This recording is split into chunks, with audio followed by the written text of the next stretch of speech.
Bienvenidos a 360 grados, una visión global de la noticia, un espacio para debatir sobre todo lo que sucede en Colombia y en el mundo.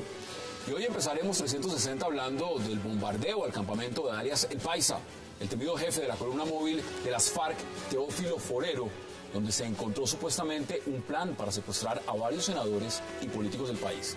Las autoridades decomisaron computadores de las FARC en los que habría evidencias de planes sobre atentados y secuestros, luego del bombardeo a un campamento alias El Paisa. Esto se suma a las denuncias de ayer del ministro de la Defensa sobre planes para atentar contra el expresidente Álvaro Uribe y el fiscal Montealegre. ¿Qué pasa con alias El Paisa? ¿Está actuando por su cuenta o siguiendo órdenes del secretariado? Lo vamos a debatir esta noche en 360. Y también hablaremos de esa ley de garantías, el aparente coco de gobernadores, alcaldes, secretarios, gerentes, directores de entidades descentralizadas y del presidente de la República, que les impide celebrar convenios interadministrativos para ejecutar recursos públicos y, sobre todo, inaugurar obras públicas donde participen candidatos. La controversia ha golpeado al Ejecutivo, pues le impediría seguir entregando casas gratis al presidente Santos si anuncia su reelección el 25 de noviembre. ¿Qué es la ley de garantías? ¿Y por qué tanta controversia? Vamos a ampliarlo y a debatirlo esta noche en 360. Y por supuesto también, si el tiempo nos lo permite, hablaremos de esas recientes declaraciones de militares rusos advirtiendo de buques de guerra de su país apoyarían a Nicaragua si hay un conflicto con Colombia. Las declaraciones fueron reveladas ayer, pero dadas en agosto, y se suman a la violación del espacio aéreo colombiano de dos superbombarderos del Kremlin. ¿Qué debe hacer Colombia frente al eje Managua-Moscú? Debate 360 y no se muevan, que ya en segundo le estamos dando la bienvenida a nuestros invitados.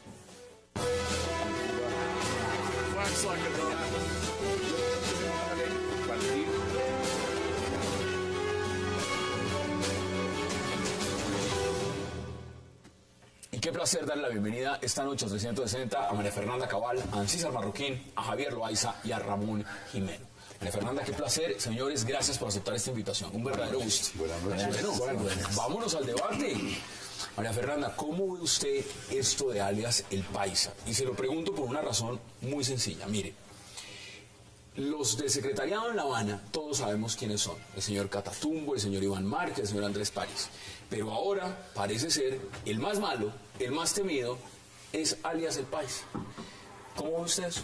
¿Es este señor una rueda suelta en la organización de las FARC o este señor está actuando directamente con los del secretariado? Pues yo creo que las FARC es una estructura organizada, históricamente lo ha sido, es el brazo armado del Partido Comunista, sí hayan tratado de invisibilizar al partido. Ellos obedecen a unos patrones ideológicos inamovibles. De hecho, el tema agrario, cuando se entiende que hoy la tierra ya no vale nada, ni vale bajo un apartamento en Bogotá, esos inamovibles y esa forma de pensar hace que esa estructura sea una estructura jerárquica, y el fenómeno del narcotráfico puede presentar ciertas variaciones en la forma de administrar los frentes. Es una multinacional donde de repente hay algunos que toman ciertas decisiones, salvo algunas como el desplazamiento, que el conocimiento que tenemos de las FARC debe ser consultado al secretariado. O sea que yo creo que no es una rueda suelta, yo creo que es parte del engranaje. Ellos están detrás de firmar una paz que no significa nada distinto que acceder al poder, y lo que nos estamos encontrando no es una sorpresa, es lo que son ellos. Esa es la definición. Ramón, bienvenido. Muchas gracias. ¿Usted está de acuerdo? ¿Cómo lo ve usted? Yo veo que el punto central es que hay unas conversaciones de paz en las que se estableció como regla que se mantenía el conflicto armado, y eso hace que las dos partes, tanto el ejército bombardea, y de hecho por eso encuentra esa información, como que las FARC siga planeando sus ataques, sus secuestros y las operaciones que son precisamente lo que se busca evitar que sigan haciendo, parándolos en las conversaciones en La Habana. Entonces es normal que haya planes de guerra, hay que ver si esos planes corresponden a esta época o si son viejos. Las FARC tiene planes de tomas y de secuestros de toda la alta dirigencia colombiana y de todos ¿El timing cómo lo ve usted? Digamos que salga a relucir ese tema. ¿Es político? Es totalmente político, y siempre que se acerca una firma de un proceso de paz ocurren estos fenómenos, que alguien trata de decir que no hay voluntad de paz, sobre todo la extrema derecha, los uribistas, los furibistas, tratan de decir, fíjense que no hay voluntad de paz porque tienen planes de guerra. Pues claro que tienen planes de guerra si son guerrilleros. Entonces es una manera de sabotear y de romper la confianza que es completamente natural en estos procesos, pero no hay nada más detrás. Javier, ¿es una rueda suelta, alias el Paisa, o este señor actúa directamente bajo órdenes del secretariado? Y le amplío un poco. Desde La Habana, Andrés París ha dicho que ellos no se van a pronunciar sobre el tema hasta que no esté decantada exactamente toda la información. Es decir, mantienen un margen de reserva. ¿Cómo lo ve usted? Pues yo creo que las FARC tiene como tres, no voy a decir bloques porque ese es parte del lenguaje que ellos han manejado, pero digamos como tres sectores. Uno que es el que representa Paisa, que es un poco como el heredero de lo que fue el Mono Jojoy, que son como los más guerreristas. Pues esta es la columna más fuerte, seguro. Que es la columna más fuerte. Claro, hicieron la Teófilo Forero, que hicieron casos muy sonados, como el Club del Nogal, como el secuestro de los diputados, como el ataque al edificio en Miraflores, etcétera. Son como la punta de lanza de la parte, digamos, más guerrera, y un poco como se les ve como los herederos del Mono Jojoy, que son estrictamente guerreros y que no le hacen concesiones a nada ni a nadie. Y hay otro sector... ¿Eso quiere decir? ¿Que no hacen concesiones a nadie? Ellos están, yo creo que se están reservando, ellos no están en una línea. Las FARC perdieron la línea unificada de mando después de perder los cabecillas, tiro fijo y eso. ¿Es una rueda suelta? Mantienen sus comunicaciones, pero ellos están reservando. De hecho, por ejemplo, Joaquín Gómez, que es el jefe del Comando Sur y que supuestamente tiene una superioridad, según informaciones hace unos meses, les tuvo que mandar una especie de auditoría y una observación allá por las cosas que están haciendo. Pero ese es el otro sector que tampoco está muy metido bajo las órdenes de los que están en La Habana, que es Joaquín Gómez y todo este grupo de los dedicados al negocio del narcotráfico, que están de modo que hay como tres sectores. Uno que serían como los más intelectuales, entre comillas, que están en La Habana. Otro que es los guerreristas, que son los de el Paisa, la Teófilo Forero, y el grupo de los narcotraficantes. César, ¿usted lo ve igual? Yo lo veo un poquito distinto, mire. Lo que pasa es que como se habla de la columna móvil Teófilo Forero, pues digamos que uno se puede imaginar que son 4 gatos que se la pasan por ahí. Resulta que no. Resulta que lo que se conoce con la columna de Teófilo Forero es la unidad élite que tiene la guerrilla, que creó la guerrilla para proteger el secretariado, que luego en el proceso de paz, el proceso del Caguán, pasó a ser la unidad comando de toda la zona de distensión, y desde ahí ha venido teniendo una presencia sumamente grande, fuerte y contundente, casi incluso que lo único que hace la guerrilla se le deba a las acciones de Teófilo Forero. Mire, aquí tengo solamente usted dice que hace la guerrilla, ¿a qué se refiere? ¿A tomas de poblaciones, a secuestros, a narcotráfico? Se lo voy a decir. 1. Secuestro del avión de Aires del 2000.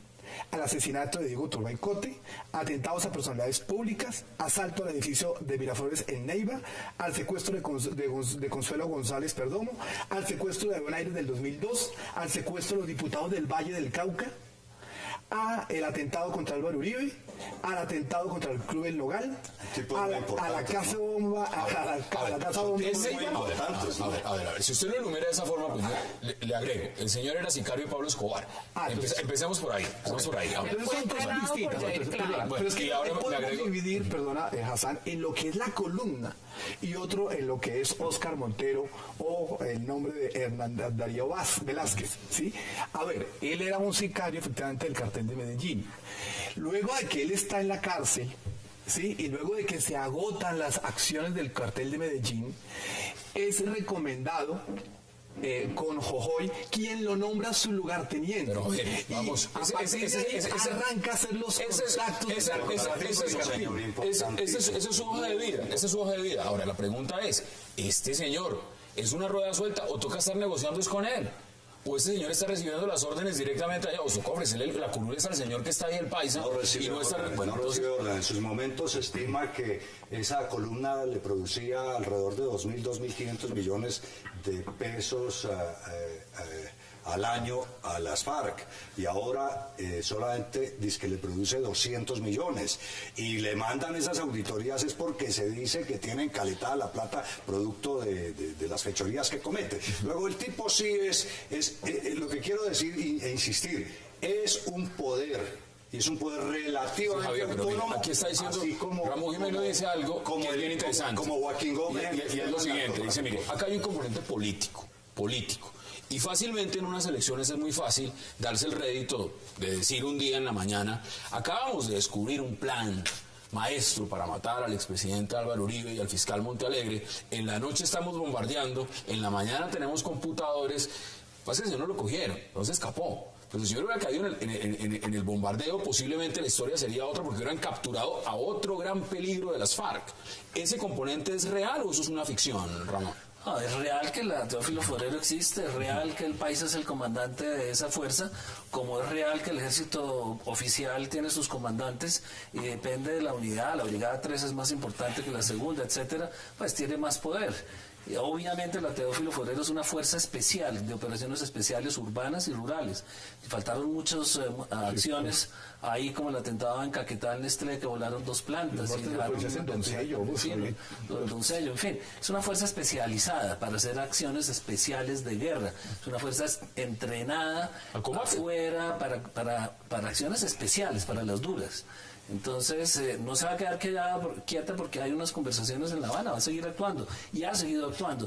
Ahora, que está ligada a las FARC, pues claro que está ligada a las FARC y tiene su misión. Las FARC no están hablando todos los días con La Habana ni con sus comandantes, y hay unos planes operativos que cada uno adelanta. Muchas veces son planes que no están consultados. El caso de la operación de los diputados del Valle del Cauca, no se consulta el timing porque las FARC no son una fuerza política sino una fuerza armada. Entonces ellos no piensan en las consecuencias políticas de sus acciones armadas, a diferencia de otras guerrillas que sí tenían partidos políticos. El Partido Comunista, así la derecha diga que es aliado a las FARC, no es aliado a las FARC.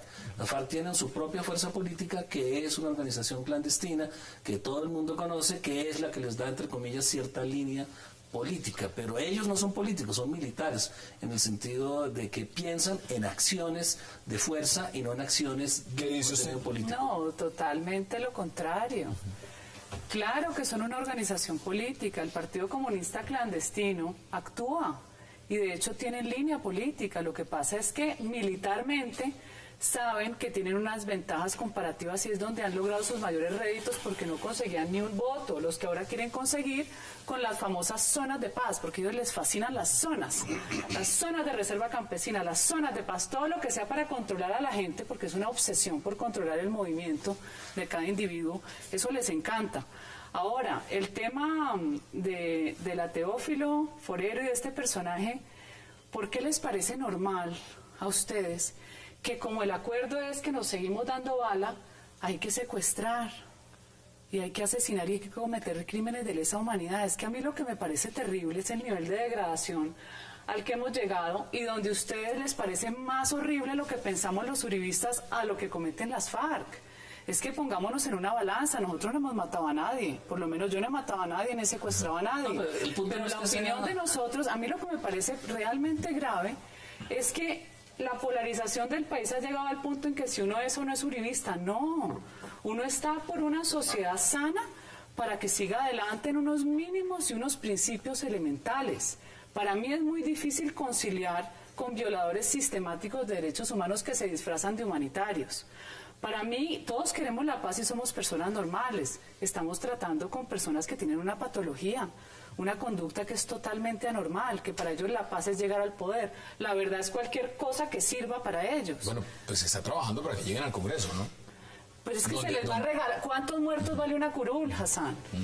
¿Cuánta gente tengo que matar yo para que me regalen una curul en el Congreso? Es que el ejemplo es lo que la gente recibe. Y este gobierno, independientemente de si la voluntad de paz es cierta o no, o si estén de acuerdo por el castrochavismo de llegar al poder, lo peligroso es que el mensaje para la gente es ese: si más mato, más me regalan. Para que no nos maten, tienen que darnos poder. Tengo que ir a una pausa y les devuelvo la palabra inmediatamente. Vamos a la primera pausa en 360 y ya regresamos.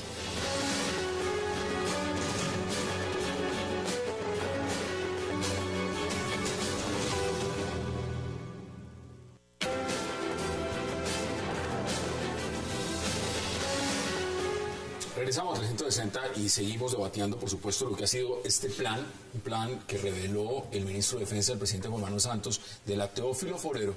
Aquí estamos viendo un Twitter del alcalde Gustavo Petro.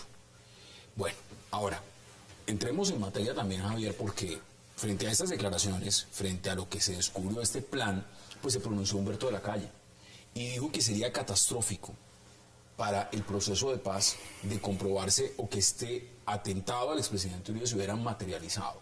Imagínese usted entonces... No, pero eso no hubiera sido grave. O sea, que hubieran asesinado a Uribe no hubiera sido una banda o, ¿cómo se llama?, o frente de las FARC que hubiera asesinado a Uribe, pues eso no sería grave para el proceso de paz. Eso sería gravísimo para el país.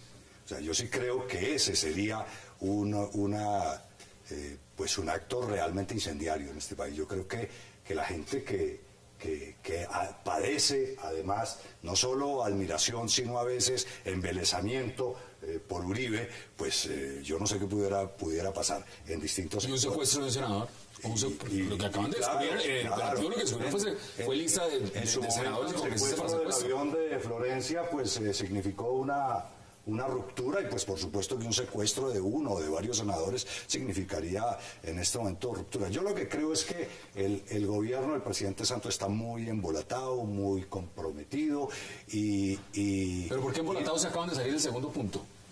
De un acuerdo en el segundo punto de agenda política. ¿Usted lo ve embolatado? ¿Cuál es el acuerdo? El acuerdo es un poco de generalidades y hablemos del acuerdo. Uno de ellos es que le van a dar, de la Calle sale a decir también que no les van a regalar curules, pero que van a crear unas zonas, unas circunscripciones especiales en las zonas de conflicto. Y si uno mira el mapa, la presencia de las FARC está en 26 de los 32 departamentos. Es decir, en 26 departamentos hay zonas de conflicto y van a crear unas zonas especiales. No les van a regalar curules, pero solamente ellos pueden participar, porque ninguna de las fuerzas políticas actuales y convencionales puede participar. Ahora, ¿cuántas curules les van a dar por cada una de esas circunscripciones? Sí. En la Cámara, una o dos. Si les dieran dos, por ejemplo, en un acto de generosidad para que el país se pacifique, dos, estaríamos hablando de 52 curules, que eso equivale a una tercera parte. Es un congresito. A cuenta de asesinar gente. ¿Qué lectura tiene usted? Mire, en verdad lo que pasa es que hablar de contra Uribe, digamos que puede llamar mucho la atención, pero las FARC, de hecho la columna Teófilo Forero ya lo hizo en el 2002 en un atentado en Barranquilla que se frustró.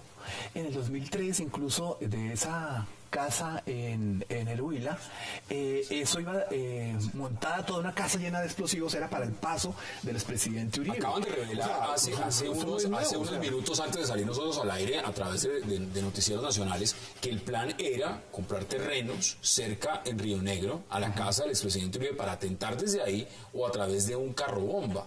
No en la ciudad de Bogotá, sino en algún otro lugar. Pero también me parece interesante porque es que frente a este tema se ha pronunciado muchas personalidades del país condenando, por supuesto, el hecho, el peligro del mismo proceso, como le está diciendo Humberto de la Calle.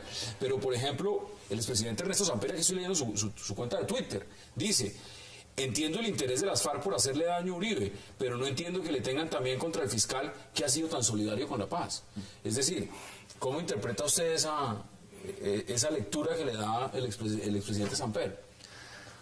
Pues...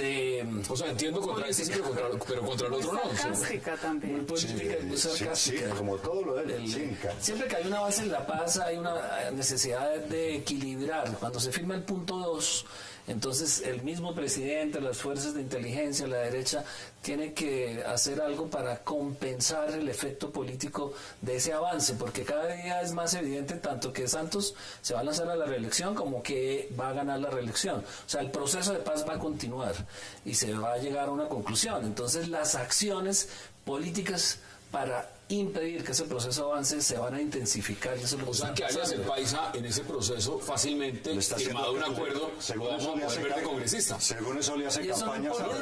Pero me refiero... Siguiendo la línea de María Fernanda, ¿qué lo prefiere? ¿Poniendo bombas y haciendo atentados o sentado en el Congreso diciendo estupideces? ¿Cómo lo viste? Pues la gente lo prefiere sentado en el Congreso, obviamente. Lo que pasa es que condiciones especiales. Las democracias pierden en manos de los ingenuos y de los soñadores. Muchas veces hay que prepararse para la guerra para poder tener la paz, eso es claro, eso es histórico. Hubiéramos preferido no tener ninguna guerra, ¿no es cierto?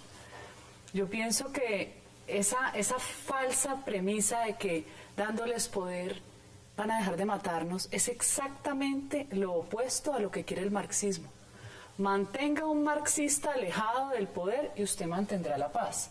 Pero si usted le va a dar poder a una persona que la vida de los demás no vale nada, que cualquier causa es justa dentro de su concepto distorsionado y patológico de justicia, ¿usted cómo va a poder convivir en una sociedad con unas reglas de juego mínimas? Es imposible. Pero hay otro punto, y es que yo sí creo que es una falacia el cuento de que los de La Habana y el Paisa van a estar en el Congreso. Hoy lo acaba de decir aquí en la Universidad del Rosario Luis Moreno Campo, el jefe de fiscales de la Corte Penal Internacional. La Corte Penal Internacional no permite. Claro, que no lo permite porque son delitos de lesa humanidad. Son crímenes de guerra, y el gobierno firmó. Y la justicia transicional, entonces, que se está acordando. Pero la justicia transicional no puede saltar el acuerdo, la adhesión que hizo Colombia a la Corte Penal Internacional. Y es lo que ese señor está diciendo. Y lo dijo textualmente: el gobierno colombiano en este momento no le puede dar amnistía a las FARC. Y se está refiriendo no a los de la base, sino a los jefes, a los capos de esa organización. Yo creo que no hay necesidad de adelantarse. Distinto a que, como decía Ramón, el proceso de paz va, y seguramente si va con un vicepresidente como Humberto de la Calle, seguramente irá más. Pero además, yo no entendería que necesariamente la cúpula de las FARC sea la que vaya a estar en el Congreso necesariamente. Me parece que en el pasado no ha sido así. Que repite Iván Márquez Congreso, yo no lo sabría, y habría que mirar sus signos judiciales como están. Su prontuario es espantoso. Entonces, pero de resto seguramente van a tener incluso muchos adeptos que seguramente pasarán. Eso es otro. Vamos a ir a una pausa porque quiero que al regreso hablemos de otro tema, y es ley de garantías. Vamos a la pausa en 360 y ya regresamos.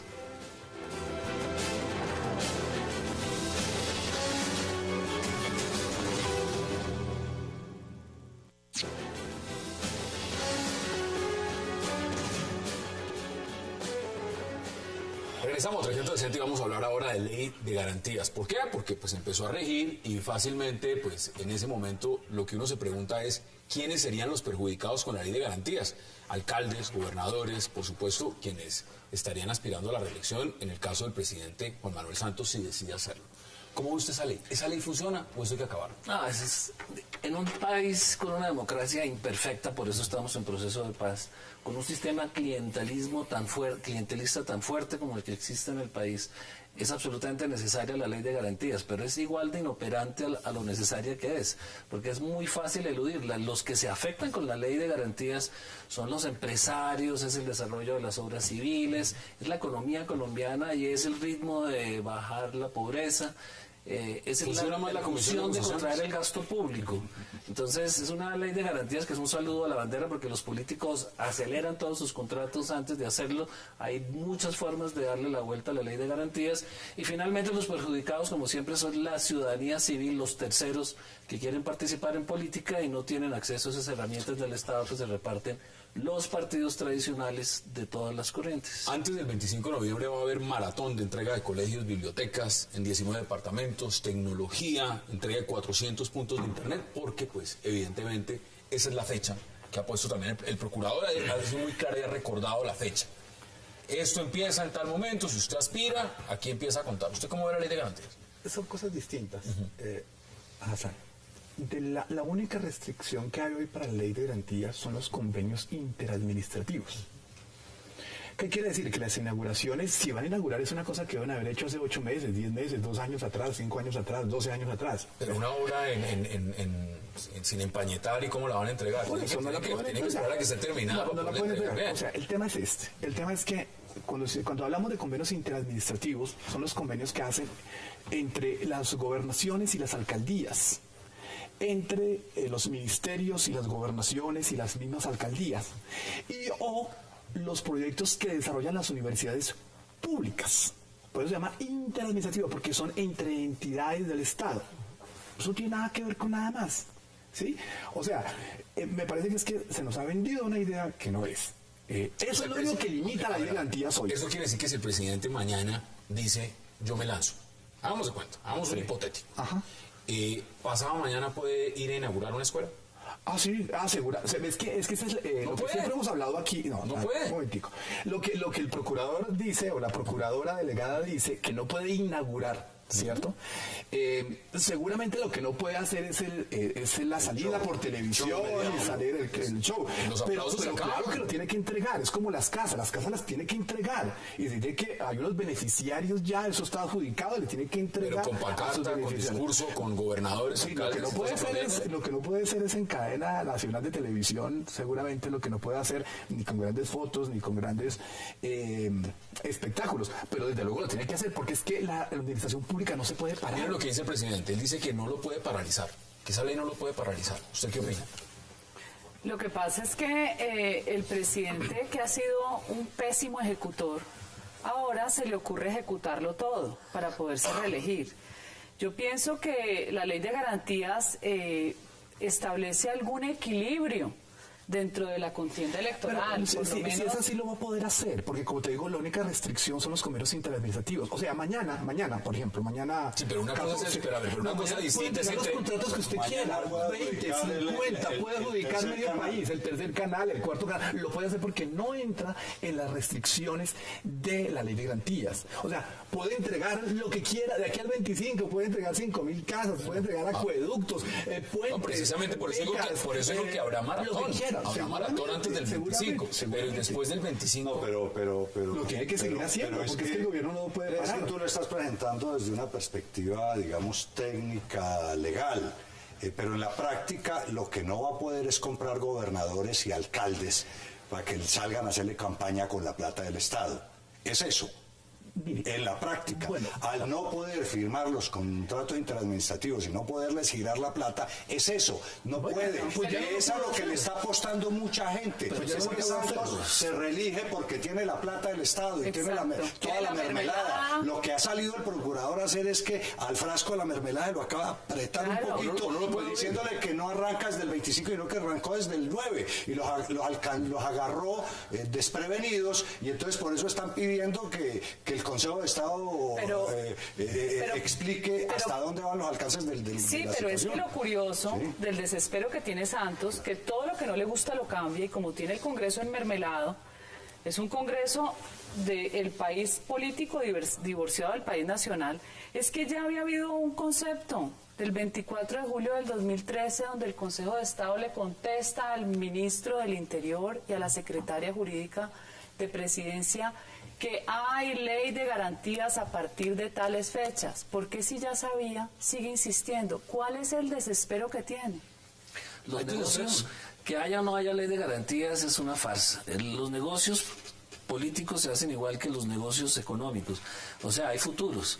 No importa si mañana no pueden entregarle algo.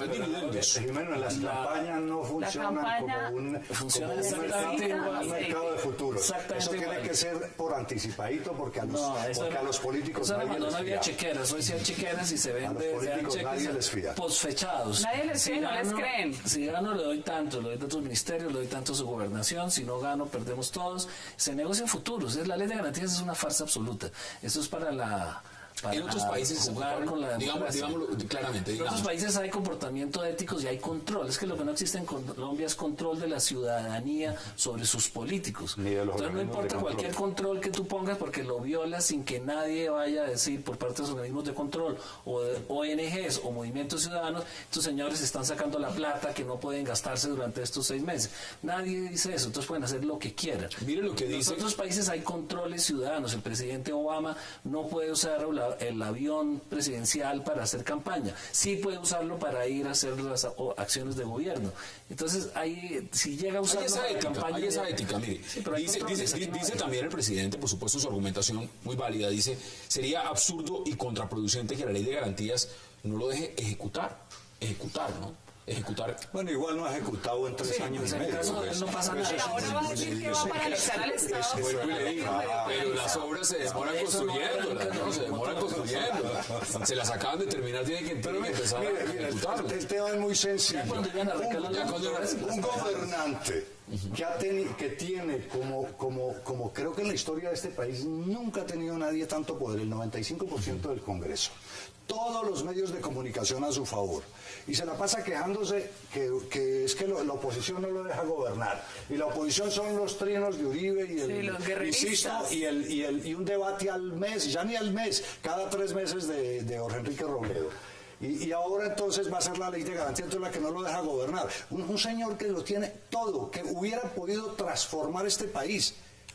Realmente hubiera podido las locomotoras que nunca arrancaron, pues yo no están en mantenimiento, Javier. Sí, pero mantenimiento pre-arranque y nunca arrancaron. Y es una perversidad, mire, la reelección en el país es una perversidad porque el gobernante se dedicó estos 4 años a preparar su reelección, no a gobernar. Una anotación ahí. Esta ley de garantías viene del gobierno anterior, es decir, se la aplicaron y se creó fue justamente para el gobierno anterior, no para este. Viene del 2005. O sea, que esto viene de antes. 2005.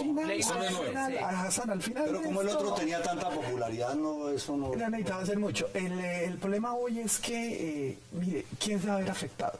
Los municipios y los pueblos pequeños del país que necesitan un puente, que necesitan una escuela. ¿Pero son pequeña. ellos o son los políticos? Veámoslo literalmente.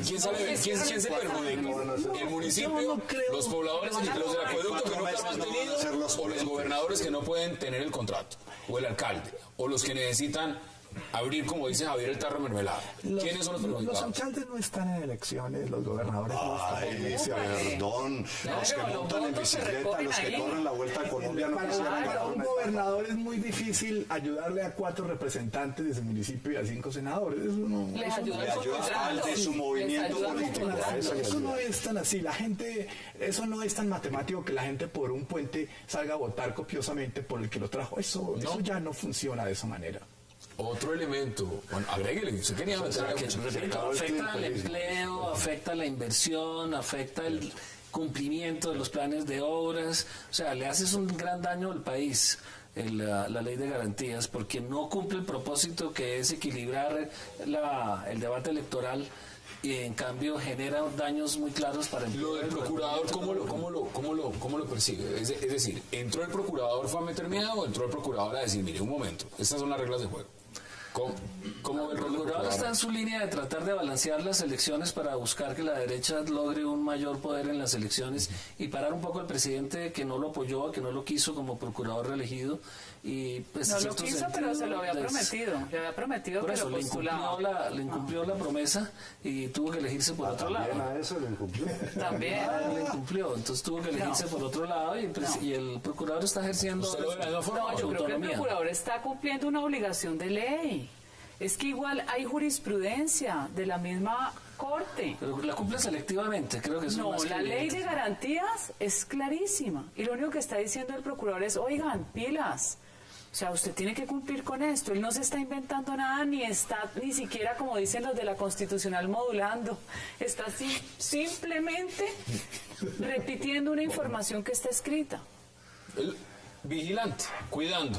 Pero es que está escrita, él no está interpretando nada. Y ya el concepto existía. ¿O es un concepto político? Yo pensaría que la aclaración de cuidado sobra, ¿verdad? Cuidado, mire cuidado que la norma está establecida y como les dije, ¿verdad? En este momento... No, como aquí nadie salta las normas, eso no es usual, eso no es usual. Normalmente nadie sabe. La norma está ahí, pero nadie la salta. No es bueno tener a alguien ahí. Ramón, eso es muy selectivo. Eso es muy selectivo. Sí, claro. Selectivo Maya Villazón, no Ordóñez. ¿Usted lo ve igual o si está haciendo política el procurador ahí? ¿Qué entró a hacer el procurador? ¿O es un llamado de atención íntegramente válido en su posición? No, yo creo que es válido. Yo creo que es perfectamente válido. Y es perfectamente válido porque, mire, la preocupación del gobierno y del presidente Santos es tanta que esta noche, en este momento, está sentado a manteles en la casa privada con toda la bancada conservadora, tratando de meterle la mano a ese partido para que ese partido no tenga un candidato propio y de una vez se vaya con él.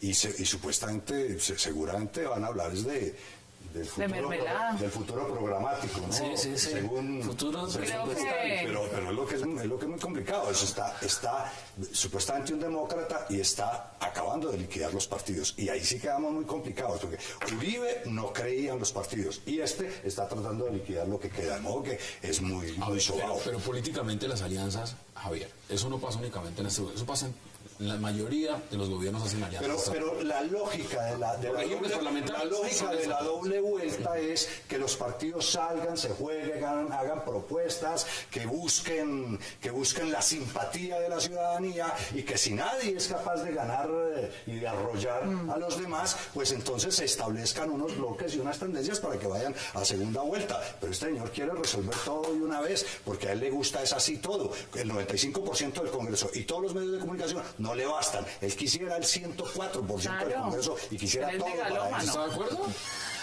Estoy de acuerdo que está en una posición un poco difícil para la reelección que lo lleva. Pero si ayer analizamos acá una encuesta, la encuesta va subiendo. Sí, pero 28 puntos es débil. Y más que los 28 puntos, es muy fuerte, 14 puntos del candidato de Uribe con 15 días de campaña. Eso sí que es preocupante, que pase de 2 puntos a 14. Eso sí que asusta al presidente porque sí se ve una transferencia de votos de Uribe a su candidato y eso sí tiene que preocupar a Santos con 28 puntos, más los 11 de Navarro, más los 11 de los 7 de Clara, o sea, hay una oposición fuerte a su gobierno que lo tiene que preocupar y lo tiene que llevar a aplicar mejor la ley de garantías. Ahí está el tema de la ley de garantías. Yo le cuento, un amigo mío tuvo que ir por alguna circunstancia al Ministerio del Interior donde el señor Iragorri, que ese día parecía que ahí sí estuvieran regalando dulces de Halloween habiendo pasado el Halloween. Eso corrían alcaldes, corrían gobernadores, era una piñata, y es una piñata en mermelada reeleccionista. Por eso a mí me parece que la labor que hace el procurador es simplemente diciendo, un momentico que es que esto no es suyo, el país no es suyo, señor Santos, un momentico, aquí hay todavía unas leyes que cumplir.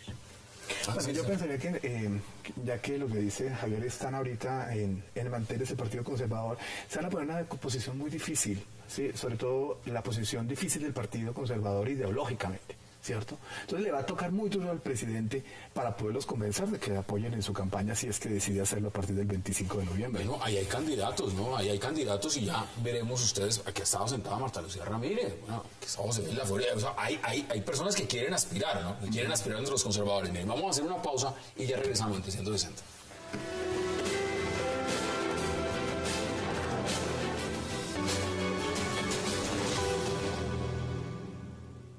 Necesidades para preparación para las armas ligeras no están prohibidos en esa región, nosotros vamos a apoyar. Nosotros mostramos que Rusia y Nicaragua son dos países amistosos. Si es necesario apoyar y existe la decisión política, nosotros vamos a apoyar. Bueno, regresamos a 360 y ya Rusia ha dicho que daría apoyo bélico a Nicaragua en caso de una confrontación con Colombia, un enfrentamiento. Javier, desde el Congreso también han dicho que los aviones rusos que sobrevuelen sin autorización. Ahora, ¿qué, Ricardo? Ese es el comediante Roy Barrero. No, pues, ¿usted cómo ve esa pues propuesta. eso es como tirarle a un águila con tauchera, pues. El Tupolev es un avión de 56 metros y el Kafir, los Kafir nuestros son de, pues los que tenemos nosotros, son de 16 metros, o sea, la cuarta parte en todo en términos físicos, no en capacidad de daño, porque cada uno de esos aviones carga 3 bombas atómicas. Pero lo que aquí sí es preocupante es, primero, que el gobierno está enredado en la mermelada y en en las conversaciones con La Habana, y no está cuidando lo que se ve que es un eje: Ortega, Maduro, FARC, Castro, y por supuesto apoyados por los rusos. Aquí hay un tema gordo, aquí hay un tema muy complicado y muy serio, y el gobierno no se ha notificado de eso. Se mandó nota de protesta. Sí, y ese día Putin no durmió del susto, porque Colombia dijo que... El tema a propósito de Putin es el resurgimiento de una nueva conceptualización de la política geoestratégica de Rusia y de Putin. Está en la tarea de volver a ser uno de los grandes protagonistas de la política internacional. ¿En el patio trasero del tío Sam? Y es el campo ideal, porque antes había tenido Cuba y con ello habían hecho la fiesta.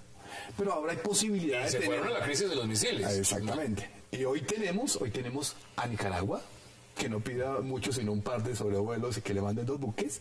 Tiene a Venezuela y posiblemente pueda tener toda el ala izquierda latinoamericana apoyada de ahí para abajo. Pero para decir que empiecen a derribar aviones rusos que vayan sin permiso, esos son chistes. No, estamos hablando de una reconfiguración del futuro de la política internacional. Aquí están hablando porque además se ha hablado mucho del tema del canal, ¿no? Canal interoceánico en Nicaragua, un supuesto canal, porque pues con Ortega uno no sabe si los fondos que entreguen los chinos para el canal van a terminar en un canal o pueden terminar en una cuenta bancaria en Suiza, eso no lo sabe nadie. Sí, porque tú sabes que todos los 5.000 millones de dólares que le dio Chávez a Nicaragua terminaron manejados en una fundación que manejaba la hija de Murillo. El petróleo de Petrocaribe. El tipo más rico de Nicaragua hoy es el hijo de Ortega y la Murillo. Ahora, ¿cómo ve usted ese eje y por supuesto lo que significa las declaraciones del gobierno ruso de decir que apoyan a Nicaragua? Es lo que dice Hans César, hay un replanteamiento de la política internacional de Rusia, tratando de recuperar poder después del golpe que trataron de darle los aliados en Siria, que Rusia no se dejó y mantiene su régimen, mantiene una guerra civil espantosa. Pues le está mostrando los dientes a Estados Unidos en particular, no solo en este episodio, sino en el de el informante de la CIA que se fugó, Snowden, dándole refugio, sacándole información, y está haciendo lo mismo, diciendo a los Estados Unidos: hey, aquí está Cuba, está Nicaragua, está Venezuela, y yo juego en ese territorio. A la hora de la verdad, eso tiene un riesgo militar. Eso no tiene ningún riesgo militar. Eso es geopolítica tradicional, a la mejor manera de la KGB, que es lo que saben hacer, crear situaciones de hecho políticas que les permita mostrarle al mundo que son fuertes y que ponen el pie donde quieren ponerlo, y que aquí hay unas disidencias en América Latina como Nicaragua y Venezuela que están dispuestos a abrirle la puerta. Ahora, eso ya no es un régimen comunista, es un régimen comercial, y China también está detrás. China quiere un canal que no lo controlen los norteamericanos porque su expansión comercial es gigantesca y creen que necesitan trabajo y recursos suficientes para construir ese canal y atravesarlo con sus mercancías. Pero Maduro, los Castro y Ortega sí son... ¿Eso da para derrumbar aviones? No, obviamente no da para derrumbar aviones, pero yo tampoco quiero que el tema se vuelva simplemente una noticia sin trascendencia. Ojo, que es que los gobiernos frágiles lo único que hacen es propiciar las agresiones de gobiernos fuertes. Obama no tiene ningún liderazgo. Obama es un tipo que perdió toda capacidad de tener un posicionamiento geoestratégico mundial. Ya lo hemos visto. Entonces Obama, con su dialoguismo elevado al cuadrado, no pudo resolver lo de Siria ni lo de Egipto. Ahora con los rusos prácticamente son los que mandan la batuta, y se dieron cuenta, como las FARC se dieron cuenta con Santos. Entonces los rusos hacen lo que les da la gana, porque aquí van detrás de los recursos naturales, como va China en el mundo comprando gobiernos africanos. Los recursos naturales, los canales, todo lo que les dé un posicionamiento. Nicaragua es el segundo país más pobre del hemisferio occidental después de Haití. Esa es la cifra, esos son los datos. El señor Ortega va a aspirar a su cuarto periodo presidencial. No sé qué va a hacer en el cuarto porque no ha podido hacer nada. Pero es que el nivel de corrupción en las elecciones es infinito y la OEA tampoco sirve para absolutamente nada. Pero más allá de lo que se plantea es que digamos que Estados Unidos ante esta visita de los rusos, digamos que no puede decir nada, pero bueno, no por esto, sino porque es que nosotros tenemos firmado un convenio, que es el programa bilateral de interdicción aérea, que es el único país que lo tiene firmado con Estados Unidos, que es Colombia, ¿cierto? Este programa de interdicción aérea es justamente lo único que había. Esto es aquí lo que se está diciendo, aquí hay algo más. Pero aquí el tema no es Estados Unidos, aquí el tema es Colombia, porque Colombia es el que está diciendo, y se lo voy a poner en términos mucho más pragmáticos. Mire, el Congreso colombiano le está pidiendo explicaciones al gobierno por incursiones de otros países en el territorio. Y uno de los argumentos que da es el de los aviones estos. Aviones rusos sobrevolando territorio colombiano, supuestamente sin pedir autorización. Pero también están hablando de un barco estadounidense en territorio cercano a San Andrés, ahí, parqueado, haciendo exploración sin tener autorización. Entonces, la pregunta es... Pero Colombia, no es un barco oficial. Bueno, no es un barco. ¿Y Colombia es un barco mercantil privado. ¿Y Colombia qué? ¿Apunta notas de protesta? Igual. Por eso le digo, es que el gobierno aquí anda enredado en otras historias y no se ha dado cuenta que parte de su responsabilidad es cuidar las fronteras de este país. Porque no quiere poner bravo a Maduro. Ni a nadie. Si pone bravo a Maduro o a Nicaragua, se le daña su farsa de proceso de paz. Mira, aquí empezamos a concluir. Bueno, esto es un tema, en verdad, de política internacional aérea, de aplicación de normas de derecho internacional aéreo, que desde luego tienen que inicialmente canjearse por los medios diplomáticos. Luego me parece que no hace buen chiste salir a amenazar a los rusos de que les vamos a bombardear porque pasaron por el espacio aéreo. No, hay unos... pero es que ayer volvieron a hacer y seguramente lo van a volver a pasar. Es un gobierno sin autoridad. Entonces, ¿qué hay que hacer? ¿Llamar a consultas? ¿Se llama consultas a los embajadores? Porque ¿tenemos embajador en Rusia o lo están nombrando todavía? No, pues tenemos embajador allá y ha tenido unos problemas de unos escándalos justamente por el manejo que le ha dado. Otro que está enredado por el manejo que le ha dado la embajada en Moscú. Ahora, ¿qué se hace ahí? ¿Se llaman embajadores o qué se hace? No, se desarrolla una política bilateral con Rusia para saber qué es lo que quieren, así como lo hizo con Venezuela, que dio que el giro de 180 grados que le molestó tanto a Uribe. El nuevo mejor amigo, pues, tiene que desarrollar relaciones con otro poder que es Rusia. Tiene que ver en qué términos se adelanta esa agenda bilateral o trilateral, como se quiera, pero no puede ser desconocer a la Rusia que le vende $5.000 millones en armas al vecino de Venezuela, como si no jugara, que es aliado de Cuba y todavía y que es aliado de Nicaragua. No se puede desconocer a Rusia, entonces al gobierno le toca establecer una agenda con la Unión Europea. Informen al gobierno ruso cuál es el alcance de la decisión de la Corte Internacional. Informe cuál es la decisión, porque ahora la excusa es que con la decisión ya podemos entrar porque esto es de Nicaragua. Entonces agote primero la información, como diciendo, usted no sabía, venga, le cuento qué es esto, ¿sí? Y ya sabiendo, ya ve uno cuál es la reacción de Rusia, pero lo que no puede ser es que para estar bien con todo el mundo me invadan mi casa, porque lo de Venezuela, independientemente de que la agresión como tal haya bajado, a mí me parece inaudito que colombianos maltratados, vulnerados, golpeados, encarcelados, no volvimos a saber nada de ellos, porque hay que tener buena relación con Venezuela. Mire, deben dar explicaciones lógicas de lo que está pasando porque quieren pasar este tema de agache, está diciendo el senador Guillermo García Real. Están algunos molestos. Y Noemí Sanín, por supuesto, la ex canciller dijo, yo lo advertí hace unas semanas, esto es lo que estaba pasando. Deme sus conclusiones, César. Bueno, la conclusión es que esto tiene que llevar al presidente al presidente de la Cancillería a que oficialicen toda una tarea nueva, toda una agenda multilateral, porque es que estamos ante una nueva realidad. Y la nueva realidad es que Rusia está apoyando decididamente a Nicaragua. Quizás dice que está mostrando los dientes. Deme sus conclusiones, Javier. No, yo insisto en que el gobierno anda muy enredado en otros temas y no se ha dado cuenta que este país hay que gobernarlo, no solamente repartírselo. ¿Conclusiones? Claro, es que la falta de autoridad es la que desgrana una democracia. Al país le falta construir una política exterior sólida y de Estado que no responda a las necesidades coyunturales de un gobierno, y por eso se presentan los episodios que estamos viviendo con Rusia. Te recuerde que ese es el tema que mejor le va, relaciones internacionales. Ramón Jiménez, un verdadero placer. Gracias por aceptar la invitación. Javier Loaiza también. Gracias. María Fernanda Cabal, un verdadero placer. Gracias. Ansísar Marroquín, gracias por aceptar la invitación. Gracias, Hassan. Y a ustedes, gracias por acompañarnos. Nos vemos mañana de nuevo a la misma hora, 8 p.m., para seguir debatiendo toda la agenda política de Colombia y del mundo. Y no olvide, repetición hoy a las 11:30 de la noche. Es una próxima oportunidad.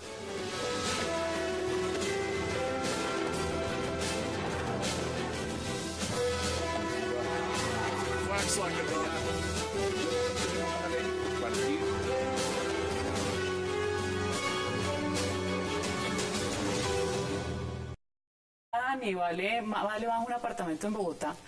Esos inamovibles y esa forma de pensar hace que esa estructura sea una estructura jerárquica, y el fenómeno del narcotráfico puede presentar ciertas variaciones en la forma de administrar los frentes. Es una multinacional donde de repente hay algunos que toman ciertas decisiones, salvo algunas como el desplazamiento, que el conocimiento que tenemos de las FARC debe ser consultado al secretariado. O sea que yo creo que no es una rueda suelta, yo creo que es parte del engranaje.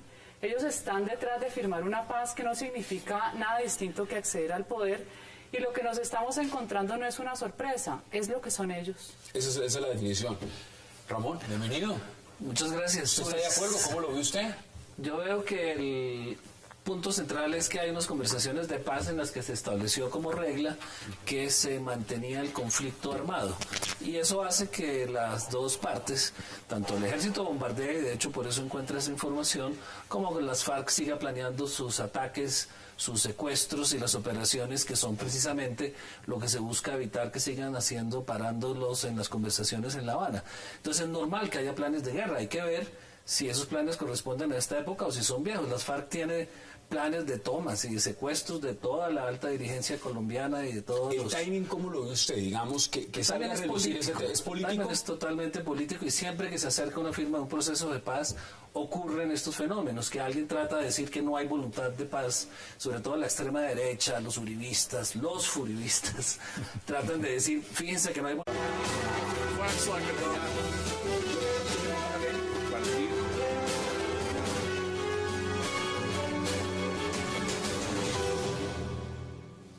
Bienvenidos a 360 grados, una visión global de la noticia, un espacio para debatir sobre todo lo que sucede en Colombia y en el mundo. Y hoy empezaremos 360 hablando del bombardeo al campamento de alias El Paisa, el temido jefe de la columna móvil de las FARC, Teófilo Forero, donde se encontró supuestamente un plan para secuestrar a varios senadores y políticos del país. Las autoridades decomisaron computadores de las FARC en los que habría evidencias de planes sobre atentados y secuestros, luego del bombardeo a un campamento de alias El Paisa.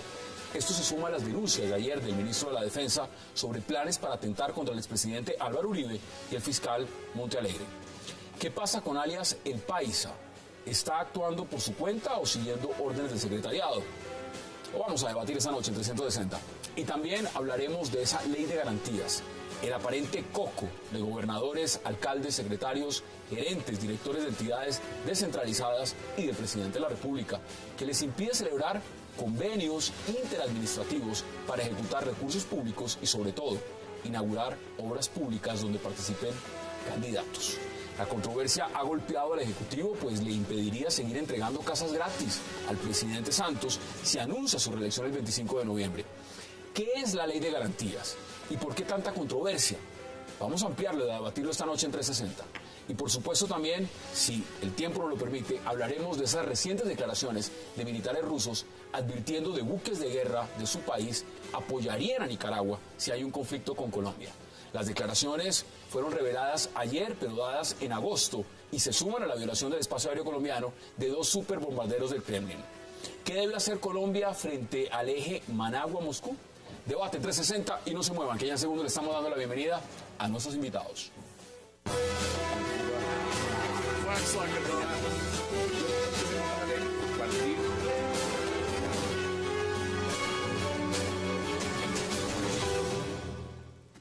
Y qué placer darle la bienvenida esta noche a 360 a María Fernanda Cabal, a Ansísar Marroquín, a Javier Loaiza y a Ramón Jiménez. María Fernanda, qué placer. Señores, gracias por aceptar esta invitación. Un verdadero gusto. Buenas noches. Bueno, vámonos al debate. María Fernanda, ¿cómo ve usted esto de alias El Paisa? Y se lo pregunto por una razón muy sencilla. Mire, los del secretariado en La Habana, todos sabemos quiénes son. El señor Catatumbo, el señor Iván Márquez, el señor Andrés París. Pero ahora parece ser el más malo, el más temido, es alias El Paisa. ¿Cómo ve usted eso? ¿Es este señor una rueda suelta entre la organización de las FARC o este señor está actuando directamente con los del secretariado? Pues yo creo que las FARC es una estructura organizada, históricamente lo ha sido, es el brazo armado del Partido Comunista, sí hayan tratado de invisibilizar al partido. Ellos obedecen a unos patrones ideológicos inamovibles. De hecho, el tema agrario, cuando se entiende que hoy la tierra ya no vale nada. Ellos están, yo creo que se están reservando, ellos no están en una línea. Las FARC perdieron la línea unificada de mando después de perder los cabecillas, tiro fijo y ¿Es eso. una rueda suelta? Mantienen sus comunicaciones, pero ellos están reservando. De hecho, por ejemplo, Joaquín Gómez, que es el jefe del Comando Sur y que supuestamente tiene una superioridad, según informaciones hace unos meses, les tuvo que mandar una especie de auditoría y una observación allá por las cosas que están haciendo. Pero ese es el otro sector que tampoco está muy metido bajo las órdenes de los que están en La Habana, que es Joaquín Gómez y todo este grupo de los dedicados al negocio del narcotráfico, que están de modo que hay como tres sectores. Uno que serían como los más intelectuales, entre comillas, que están en La Habana. Otro que es los guerreristas, que son los de el Paisa, la Teófilo Forero, y el grupo de los narcotraficantes. César, ¿usted lo ve igual? Yo lo veo un poquito distinto, mire. Lo que pasa es que como se habla de la columna móvil Teófilo Forero, pues digamos que uno se puede imaginar que son 4 gatos que se la pasan por ahí. Y resulta que no.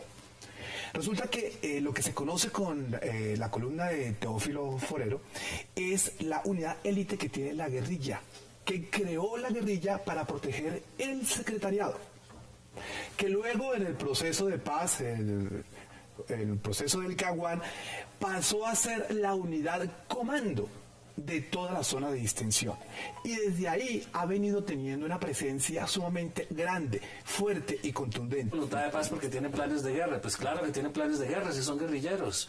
Entonces es una manera de sabotear y de romper la confianza que es completamente natural en estos procesos, pero no hay nada más detrás. Javier, ¿es una rueda suelta alias El Paisa o este señor actúa directamente bajo órdenes del secretariado? Y le amplío un poco. Desde La Habana, Andrés París ha dicho que ellos no se van a pronunciar sobre el tema hasta que no esté decantada exactamente toda la información. Es decir, mantienen un margen de reserva. ¿Cómo lo ve usted? Pues yo creo que las FARC tiene como 3, no voy a decir bloques porque ese es parte del lenguaje que ellos han manejado, pero digamos como 3 sectores. Uno que es el que representa Paisa, que es un poco como el heredero de lo que fue el Mono Jojoy, que son como los más guerreristas. Pues esta es la columna más fuerte, según que es la columna más fuerte. Claro, hicieron la Teófilo Forero, que hicieron casos muy sonados, como el Club del Nogal, como el secuestro de los diputados, como el ataque al edificio en Miraflores, etcétera.